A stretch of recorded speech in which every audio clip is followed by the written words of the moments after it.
Welcome back, everybody. Ready for another deep dive. Always. All right, today we're going way back, like ancient history back, to explore some fascinating stuff from the book of Leviticus. Oh, intriguing. What part are we focusing on today? Childbirth and all the rituals surrounding it. Yes. Purity practices and beliefs in ancient Israel, those are always a fascinating topic. Exactly. And you might be surprised by how detailed these practices were. Absolutely. We're talking very specific regulations, not just about hygiene, but tied into their whole understanding of holiness. So let's jump right into Leviticus chapter 12. It lays out all these, well, you could almost call them rules about a mother's uncleanness after childbirth. And one of the first things that jumps out is how the length of this period of uncleanliness actually differed depending on whether the baby was a boy or girl. That's what I thought was so interesting. So break it down for us. How long was it for each? All right, so for a mother who gave birth to a son, she was considered unclean for 7 days. 7 days. Okay, it's not too bad, I guess, depending on your perspective. But for a daughter, Double that, 14 days. wow, so twice as long if it's a baby girl. That already raises all sorts of questions. It certainly does. And that's just the initial period. There was an additional waiting time after that. Wait, there's more. Okay, tell me more. Oh, yeah. So after those initial 7 or 14 days, there's another period of 33 days for a mother of a son. 33 days. Got it.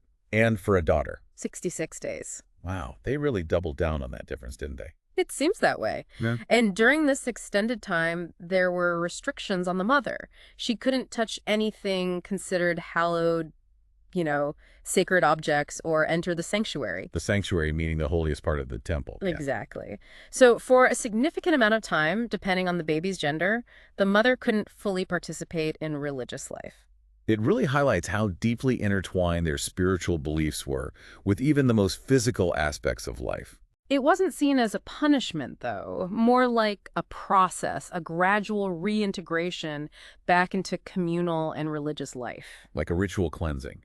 It makes me think about how many cultures around the world, even today, have traditions surrounding the postpartum period. Oh, absolutely. Whether it's specific diets, restrictions on activity, or even just a period of rest and seclusion, there's often this unspoken recognition that childbirth is a transformative experience requiring time and care.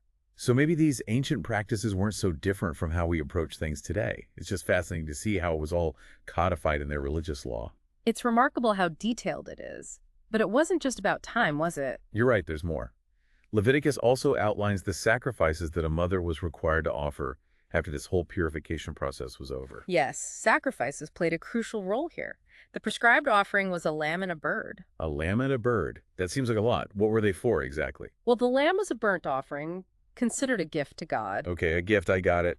And the bird. The bird was a sin offering, meant to purify the mother from any ritual impurity. It's important to emphasize here that childbirth wasn't seen as sinful in itself. Right, I was just thinking that. So if childbirth wasn't a sin, why was a sin offering necessary? It's more about restoring a state of ritual purity. Childbirth, in their view, disrupted this state, and the sacrifice was a way to realign things, to restore that balance. It's like hitting the reset button, so to speak. But I imagine not everyone could afford to sacrifice a lamb, right? You're absolutely right, and Leviticus acknowledged that. If a family couldn't afford a lamb, they had the option to offer 2 birds instead. Okay, so there's some flexibility built in for those with fewer resources. Exactly. It ensured that everyone, regardless of their economic situation, had a way to fulfill this ritual obligation and restore their ritual purity. That makes sense. So we've got the time element, the sacrifices, and all of this is rooted in this concept of ritual purity. And this whole concept of atonement in the context of childbirth really fascinated Matthew Henry, a prominent biblical scholar from back in the 1700s. Matthew Henry. Yeah, he was a big name in biblical interpretation. What did he have to say about it? Well, Henry pointed out this really interesting contrast between the direful curse associated with childbirth in a fallen world and the original blessing to increase and multiply.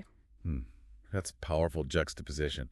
On the one hand, you have this divine mandate to have children, but on the other hand, childbirth was often a risky and even life-threatening experience. It really gets to the heart of how ancient cultures grappled with the complexities of childbirth.